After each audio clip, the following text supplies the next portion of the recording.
Good morning, everyone. We're going to go ahead and get started. My name is Annie Randolph, and I'm the Outreach and Resource Network Manager with the Brain Injury Alliance of Iowa. And I'm very excited to share this webinar with you today. Just as a reminder, if you could keep your video turned off and your microphone on mute throughout the webinar, that would help us out a lot. Although I will be kind of managing that as well, as I know that it's easy to unmute and share your video on accident as well. So I would like to just give you a little bit of housekeeping reminders for the webinar today. If you are experiencing any sort of audio issues, we were having a little bit of issue with that earlier. Please feel free to try and switch to the phone option and call in and see if that helps at all. Is anybody having any issues hearing me right now? If so, feel free to put into the chat if you are having any issues, like if I'm cutting out or anything like that. I don't see any right now coming in, so that's good. I'll take that as a good sign. And if you do have any issues, please feel free to put that in the chat. We'll be recording this webinar and it'll be on our YouTube page within the next week. So we will send that link out to all attendees who registered within the week. So please look out for that if you're interested in watching this at a later date or sharing it with someone or a coworker or whatnot. So also in this presentation, it was previously recorded by Bridget, and so we will be sharing that webinar today at the end. We will have questions. If you guys have questions for Bridget, please feel free to type those into the chat box as we are going through the webinar. Bridget is on today, so at the end of the webinar, she'll be able to respond to those and hopefully have a little bit of a conversation afterwards, which I'm looking forward to as well. So just as a disclaimer, please consult your physician prior to seeking out any sort of medical advice, and don't take anything in any of our presentations as medical advice. So with that, I will move forward. I'm honored to share this webinar today and to introduce Bridget Rudin, Reiki practitioner, author, inspirational speaker, and traumatic brain injury survivor. Today, she will share her story of coming through a very difficult time in her life with a lot of hope and joy, and I hope that you guys get a lot out of this. So I will go ahead and stop my video for a second, and then I'll pull the PowerPoint up and we'll get started. Good morning. I'm Bridget Rudin, and I'm here to share my survival of severe traumatic brain injury. And I totally believe in the power of believing, as you will hear how I've survived in this journey. One of the things that happens, though, is I have aphasia, which is a language disorder that affects a person's ability to communicate. So sometimes I might type on my throat, I may make a wrong word, but that's who I am, and that's brain injury. So in 2008, I was on a wonderful bike ride with a good friend, Angie, and we were going down a hill, and I don't remember any of this part, but that's fine. At the bottom of the hill, there was thick mud and water, and apparently I was tossed 30 feet. I hit the sidewalk, though my helmet was on, and I ended up becoming very confused, out of it, in pain, blood coming from my nose and my ear, and I was sent to the University of Iowa Hospital, which is a miracle, because if I had been sent to a local hospital, I wouldn't be alive. So the first time that, as you see, this is a normal CT. I'm going to show you my first CT here.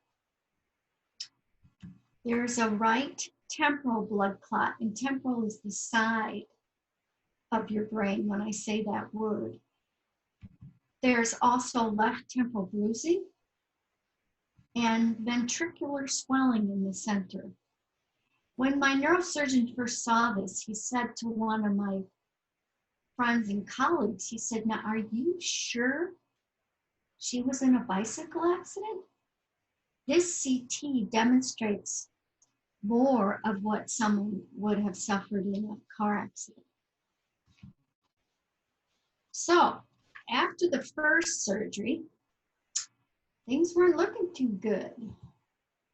The left bone flap was removed to allow the brain to swell. The left temporal bruising is present, and keep that area in mind for the future coming up. And the right temporal blood clot enlarged, which caused some compression and shift of the midline. Not too good. So I had a second surgery where the right bone flap was temporarily removed to blood clot. And notice the midline brain structure is more centered. But if a person hasn't had these surgeries within 4 hours, I wouldn't be here. So I was in a coma for about 12 weeks. And you can see there, my right arm is my precious mom holding my hand. She never left me. But I have no memory of this experience, which I'm grateful for. So the deal with brain injury recovery, it's a very slow healing process. You swirl up and down like you're on a roller coaster. I was transferred to a step-down unit despite my body displaying concerning changes. Can you see the swelling on the left side of my skull? This is where the bone flap was removed. And swelling, though, usually happens about 14 days, or about 14 after the surgery. But mine continued. I had a high fever, and I was under a cooling blanket. When the swelling increased, nurses thought my cooling blanket had ruptured. Guess what? My cerebral spinal fluid was draining. My husband told nurses about my persistent facial swelling and increasing fatigue. They felt that this swelling occurred from me lying on my left side, which I never did. I could put my left hand on the left side of my swollen face when my arms weren't restrained, and rarely turned my head to that side. My body and all these changes were giving everyone a huge message. And yes, I was in pain. 3 days after this, I continued struggling, and my husband was so worried and very frustrated as I was deteriorating, and no one listened to him or visualized my worsening symptoms. He demanded to see the chief neurosurgeon.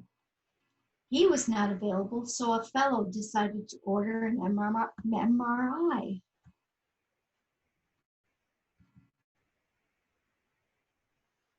I need an emergent exploratory surgery.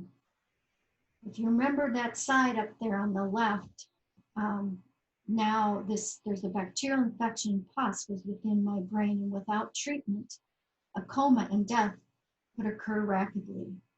Again, I was close to death. After surgery, a change in my body and spirit began to truly unfold. Thank God, once I could breathe on my own, I was transferred to St. Luke's Hospital. As I began my recovery process, I returned to this earth as if I was a 3-year-old again. I relearned how to talk, walk, read, write, and had a very slow process of developing cognition.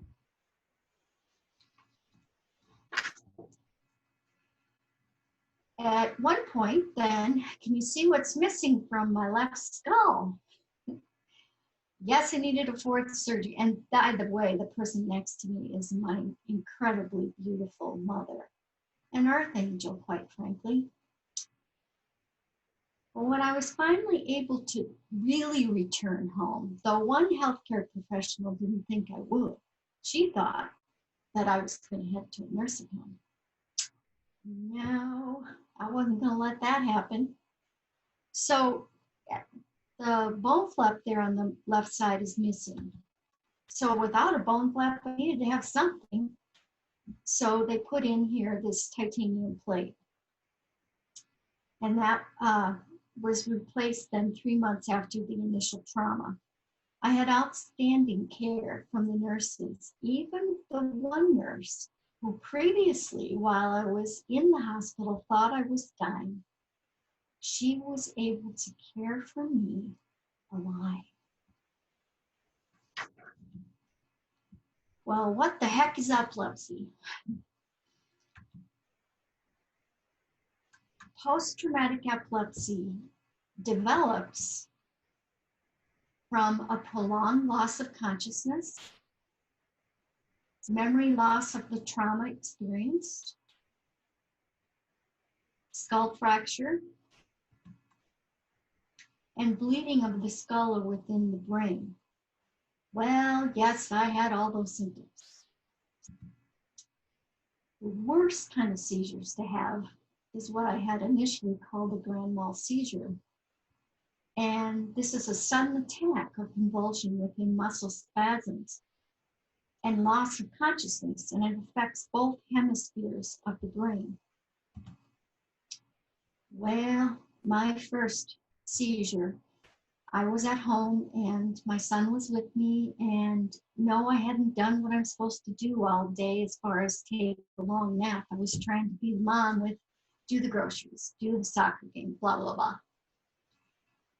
And I was talking to my mom on the phone at that time, and all of a sudden my aphasia started to get worse. And so my amazing mother knew to have Ryan go have me lay down on a couch because she knew seizures were coming. So I didn't make it that far. I ended up falling face first onto the hardwood floor and was bleeding all over and obviously not conscious. But my son, Ryan, that time he was 12 years old, he was able to go directly to me, turn me to my side so that the bleeding would release properly, and he pinched my nose so I could breathe. The police officer that came was amazed as he witnessed Ryan's calmness and healing nature as he cared for his unconscious mother at 12 years of age. He saved my life. He received a National Medal of Merit from the Boy Scouts and American Legion, Iowa's Life Saving Award, and Hero of the Year Award from the Brain Injury Alliance of Iowa. After several seizures, I developed simple partial seizure, which is I'm fully conscious when with an unusual sensation. They affect one region of my brain, and simple partial seizures can affect movement, emotions, and the senses. They usually last a few seconds to minutes. And I didn't know what it was. I learned a lot of this stuff from my epilepsy support group.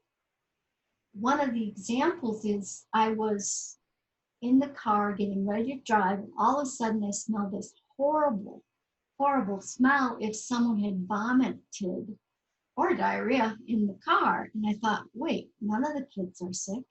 I looked around the car and there was nothing. Then as I start to drive where I'm going, I smelled something different. It smelled like all of a sudden there was gasoline in the car. And I thought, oh, what is going to happen? And by the time went a couple of miles, and by the time I got to that place, the smell stopped. So that's one of them that occurred. I have seizure triggers like we usually do. But I still have I still sometimes deny that I have seizures. But there are messages that always are sent to me that I must listen to. Because otherwise what happens is I get an aura, and it's a feeling in my chest that's like vibration in a sense, or energy. It's hard to explain. But what triggers these auras is that I forget to take a nap daily, which I do at least 2 hours, but when I've done too much, it's 3 hours.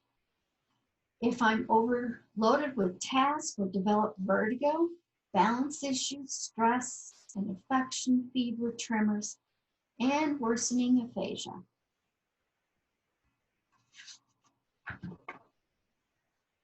When I returned home, my brain was cluttered with denial, confusion, anger, depression, and hopelessness. I couldn't understand why my mind, body, and spirit was so damaged. I wanted to go back to the woman I was before. Why, God, did you allow this to happen? I learned that so many of my colleagues, healthcare staff, and a few friends believed I was dying. My family and many others didn't. They believed in the power of believing. I had to see a neuro-ophthalmologist, the eye doctor, to complete an intensive exam because I had a high potential damage in that area of my brain. And I was with my Aunt Katie, and I had to walk up towards him, and I see him looking at my CT and then looking at me and back and forth. And he said, Bridget, I can't believe you are walking to me and that now you're talking to me. You are a miracle. And I thought, what on earth was a miracle? I was clueless, and I denied believing my accident had occurred, and sometimes I still do. And my aunt said to me at that time, she said, Bridget, see what I've been trying to tell you? Well, later on, I called a woman who was a spiritual and clairvoyant healer. And she said that when I was in the coma, angels were behind my head, gently telling me that I was dying. It was Archangel Raphael, a healing chief one, a healing angel who provides emotional and physical healing. Archangel Haniel, who is an angel of joy and grace. And Archangel Metatron, an angel of love. Well, then she said they told me that I was heading on to heaven and that they were with me and didn't have to have any fear or anxiety. And I said to them, well, can we talk about this? I have a loving husband and 3 wonderful children, and I love to still continue to help people heal. Is there any way I can come back? So they, of course, headed to the big honcho God, and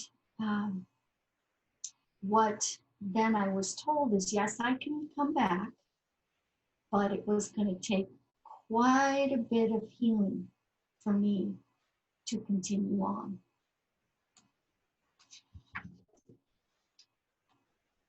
Well, despite my challenging mental, physical, and spiritual imbalance, I began on a mystical healing journey to rediscover who I am and my life's purpose. God, angels, and even earth angels guided and supported me in this miraculous experience. I'm going to start to show you the beginning of here's some of the things, how my healing began. I see an amazing chiropractor once a month. She stops migraines and releases neck and shoulder pain and provides deep relaxation. I also get massage 1 time per month, and I get that also with a person that is skilled in Reiki. And Reiki is an alternative medicine that activates a natural healing process. The first Reiki that I ever received was when I was in a coma. Acupuncture. I first had the amazing experience with that after I had my second grand mal seizure. I seized to the point that I quit breathing. and was intubated. I had numbness, tingling, and weakness on my entire left leg. Is this the beginning of a stroke? I asked the physician. She said, no, it's neurological. And I thought, what? What? What does that mean?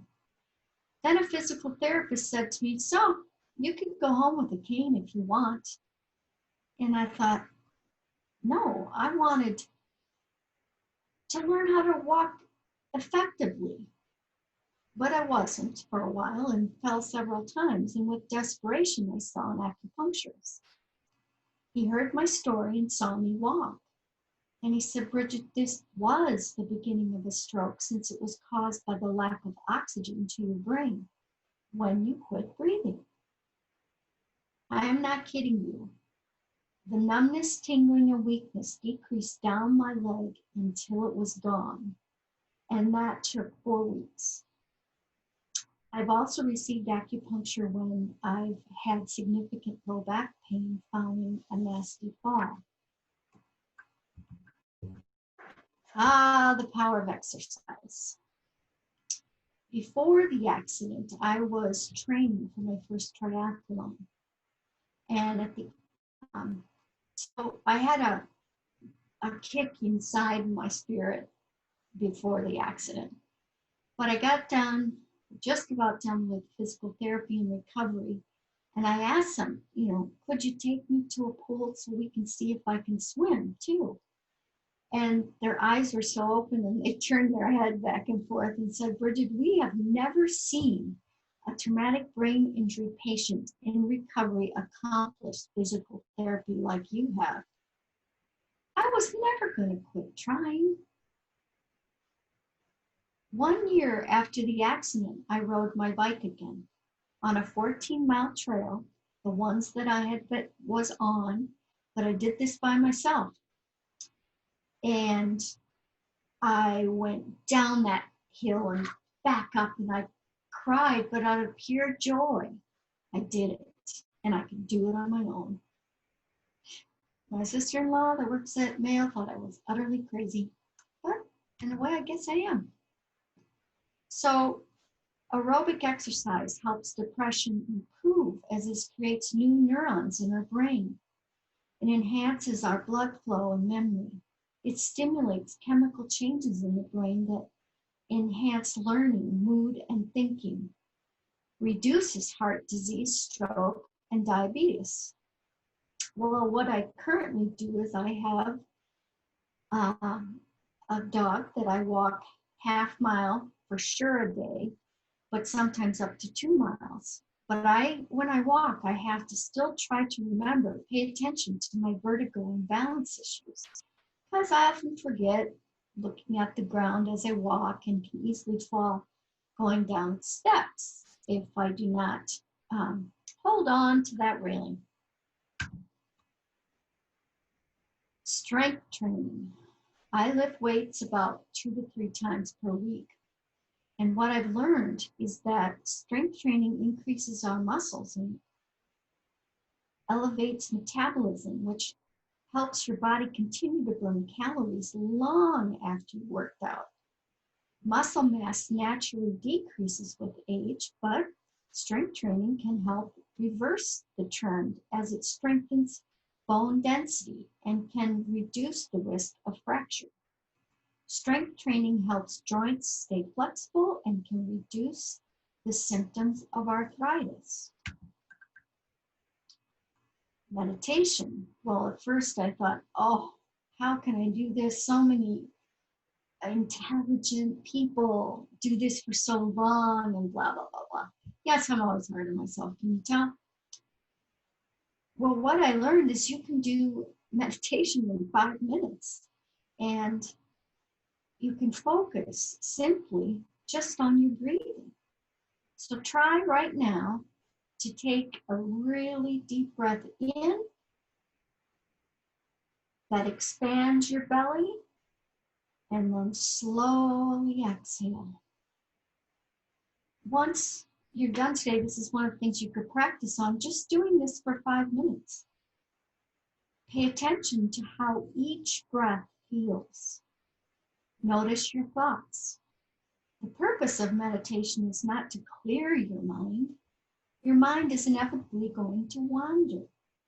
Instead, focus on gently bringing your attention back to the breath whenever you notice your thoughts drifting. Don't judge your thoughts or try to analyze them.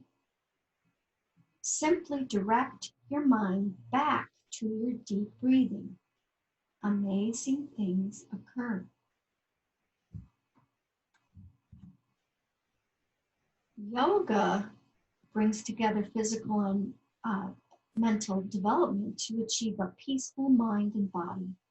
Yoga helps manage stress and anxiety and keeps you relaxed. Yoga also increases our flexibility, muscle tone, and strength.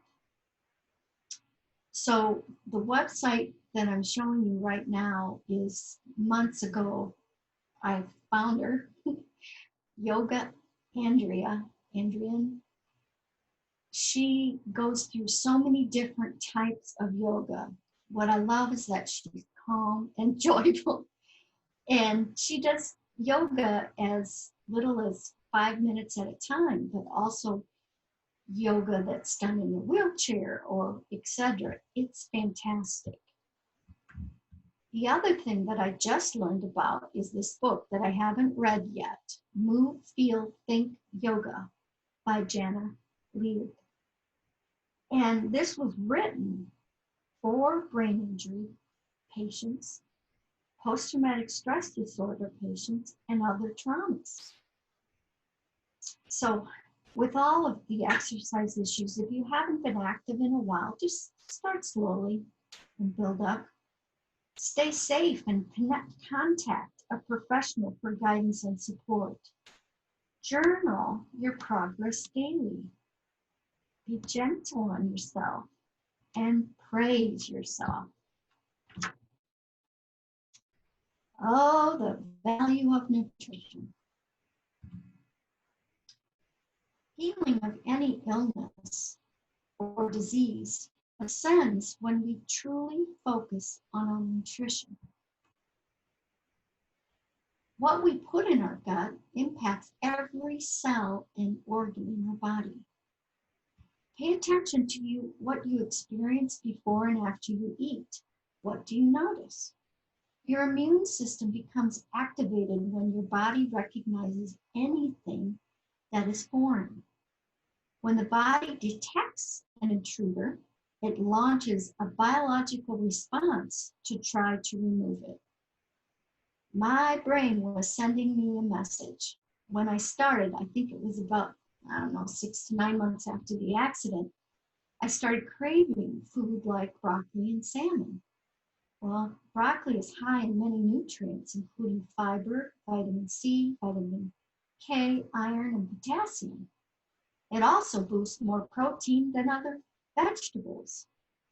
Salmon is one of the most nutritious foods on the planet. So I started reading this book, Food, What the Heck Should I Eat?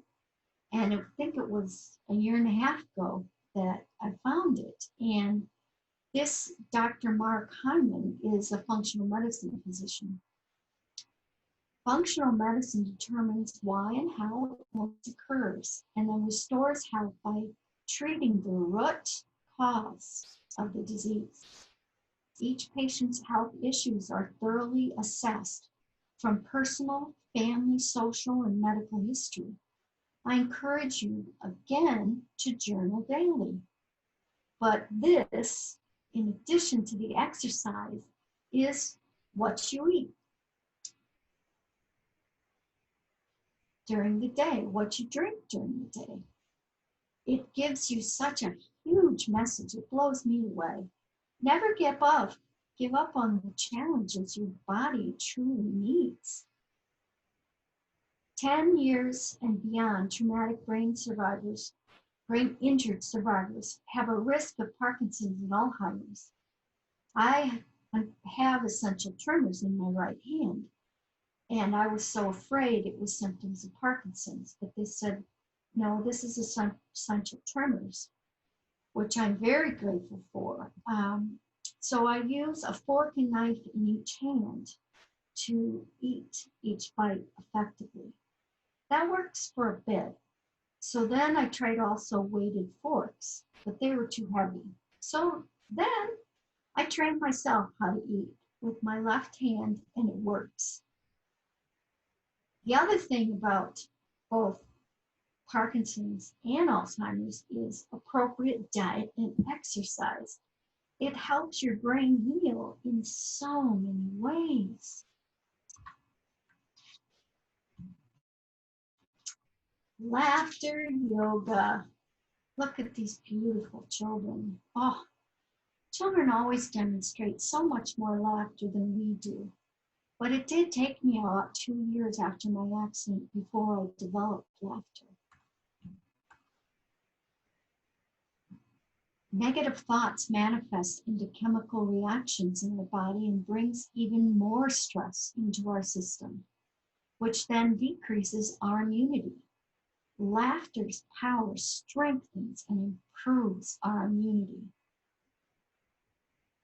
Laughter can help ease pain by causing the body to produce its own natural painkillers. Laughter can also stimulate circulation and muscle relaxation, both of which can help reduce some of the physical symptoms of stress. Laughter can make it easier to cope with difficult situations. It increases happiness, restores self-overload, and reduces anxiety and depression. It also helps you connect with other people, which is powerful. Laughter stimulates many organs. It enhances our intake of oxygen-rich air, stimulates your heart, lungs, and muscles, and increases the endorphins that are released by your brain. Isn't that a pretty simple way to help you heal? Well, I had never heard of laughter yoga till I heard a man that is a brain injury survivor who would do this with patients. It was outstanding when they're walking in the hospital on the cane or in the wheelchair. He taught them how to just laugh on your own. And so I did this, and I laughed so hard when someone was teaching me, the kids thought for sure that I was just crazy. But then another way for you to do this is there a website that's on Lilia DeLeo, and she has you doing it. So I would encourage you, everybody, to try it and see what happens. It's pretty powerful. Something so easy.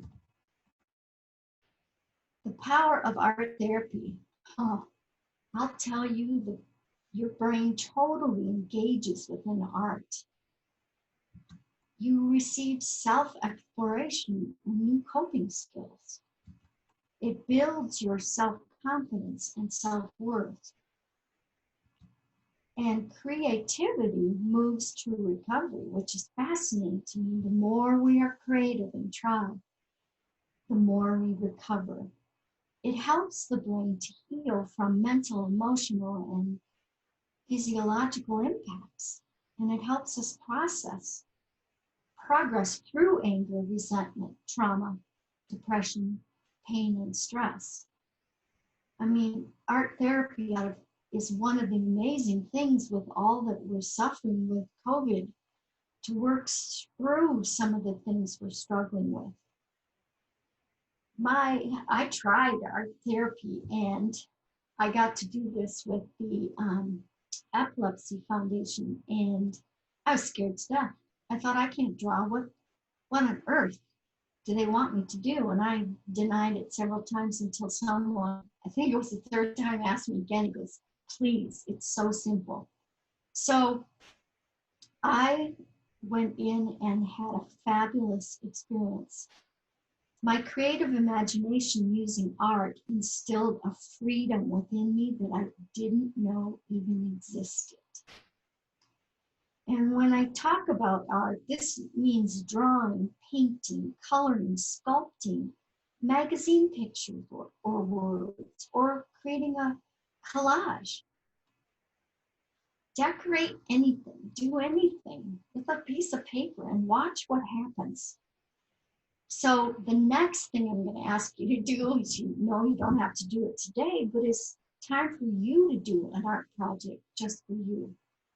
One of the things, if you had enough paper and such, is that we did is person would lay you down and they would draw around your body, and we had to fill our body with pictures or paint or anything of how we feel it is right now.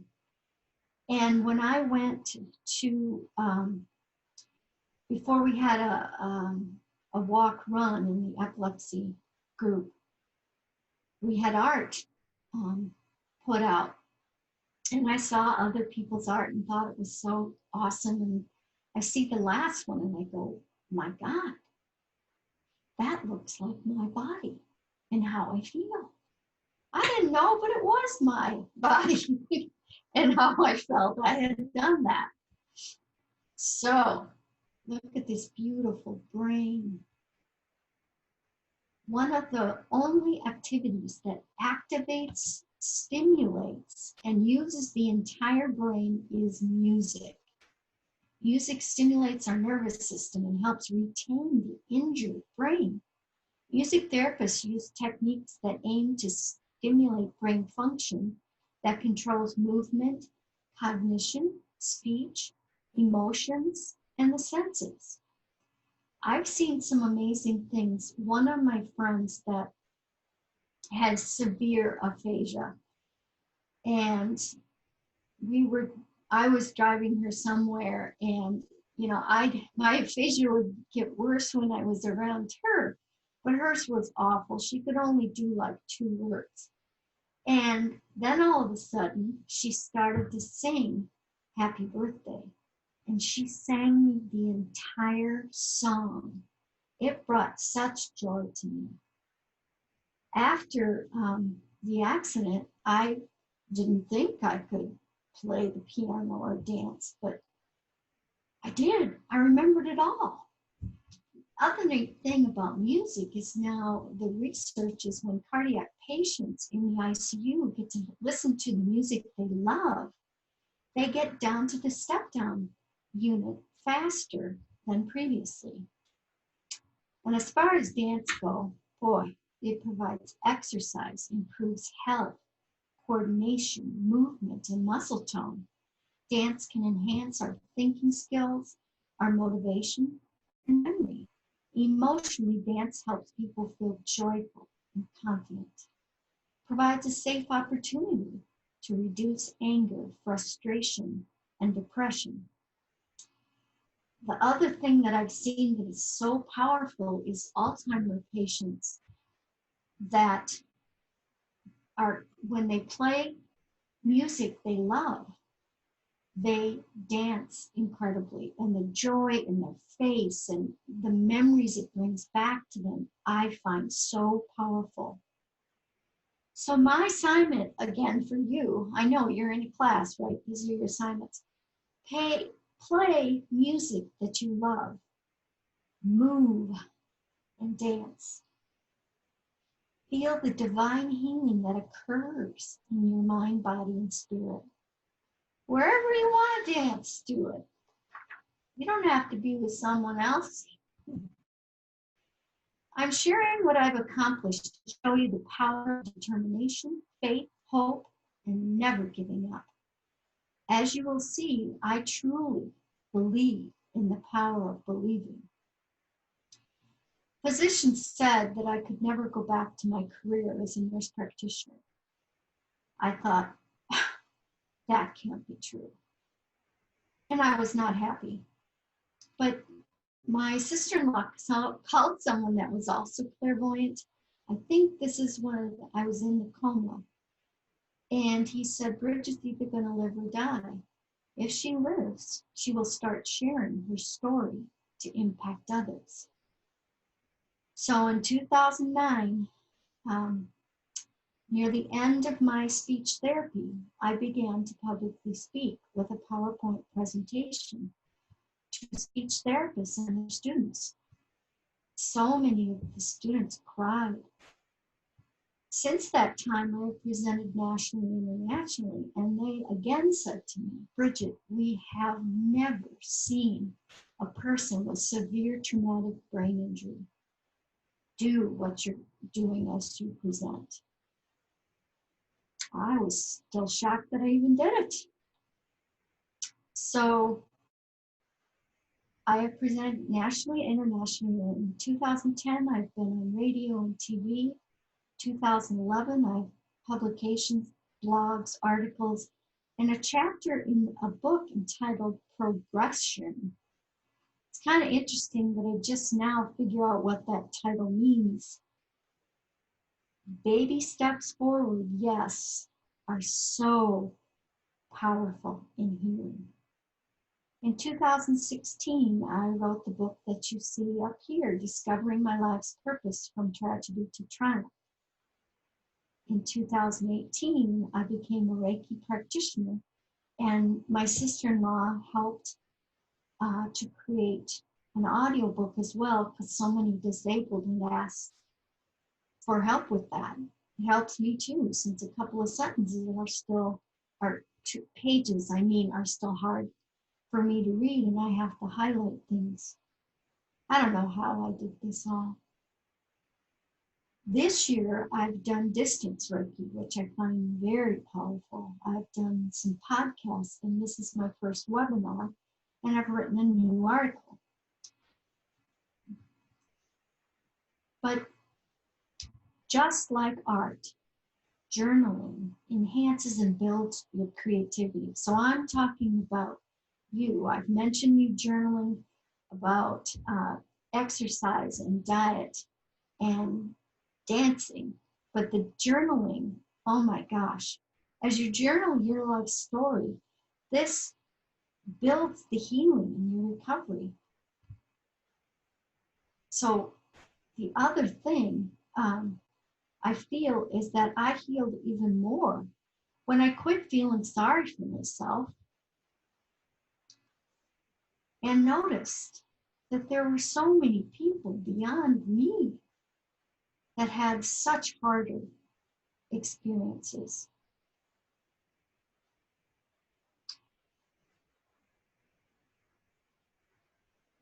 So I encourage you also, besides writing the journal, is to try showing gentle kindness to people, help a person in some small way or another.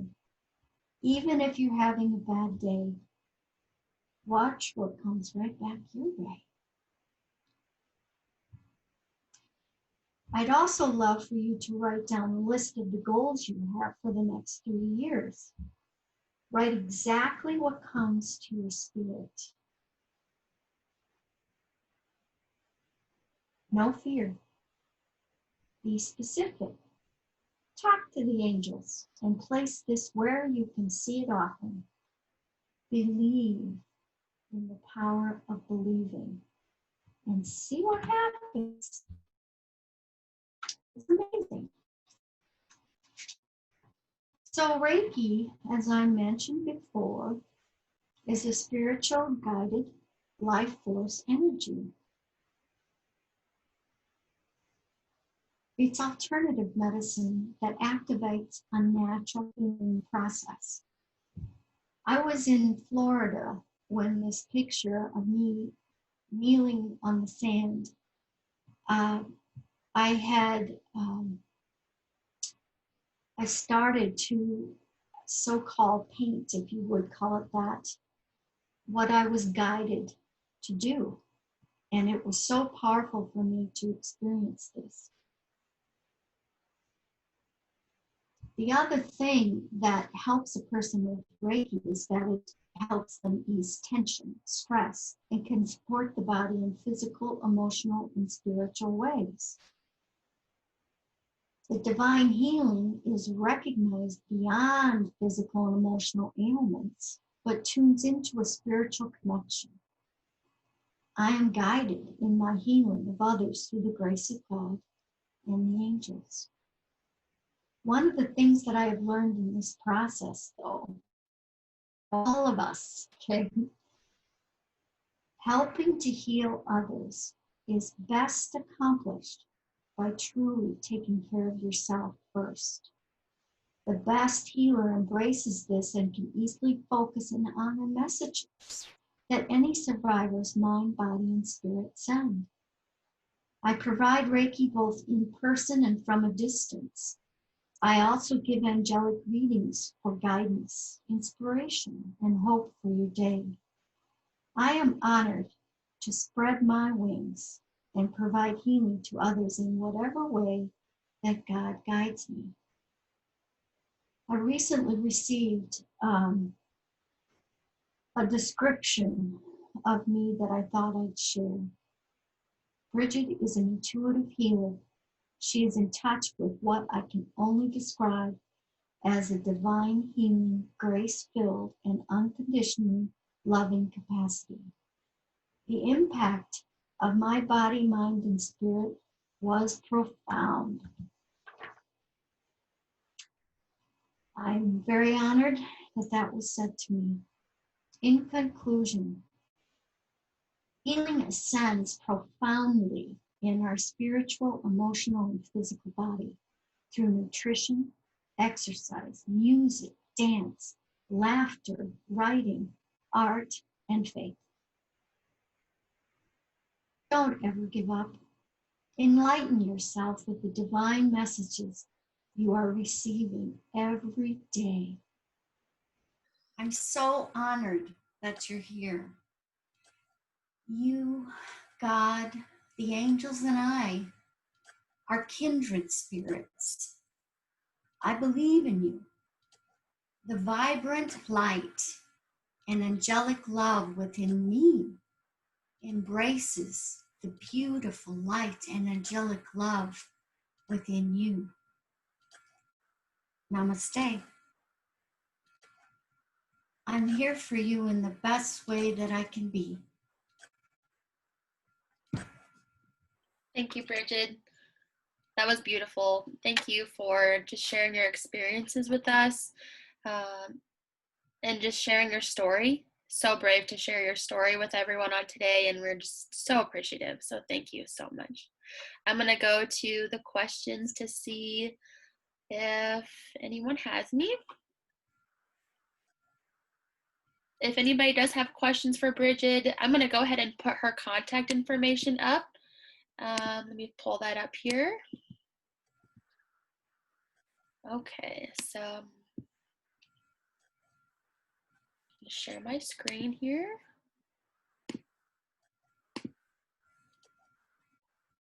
You guys see that okay? Can you see that, Bridget? Yes? Okay, perfect. Okay, so if anybody has questions for Bridget that you'd like to ask now, please go ahead and put those in. I see a couple coming in, so let me check these quick. From Allie, she just says, thank you, and lots of exclamation marks, and namaste. Courtney said, that was absolutely beautiful, Bridget. You radiate with such joy. Thank you for sharing your lovely, inspiring story with us. And if I could echo that, that's what I would say too. I don't see any specific questions coming in, Bridget. Is there anything else that you would like to say to everybody who is on today before we do wrap up? My heart tells me to tell you that I love you. And I'll be here for you in every way that I can be. Blessings your way. Thank you, Bridget. I hope everybody takes down this information. Reach out to Bridget if you have questions, if you want to talk more. I know that she'd be interested in doing that. Oh, we have another comment from Jennifer. Thank you so much for sharing your story. So thank you, Bridget. Everybody, this was recorded.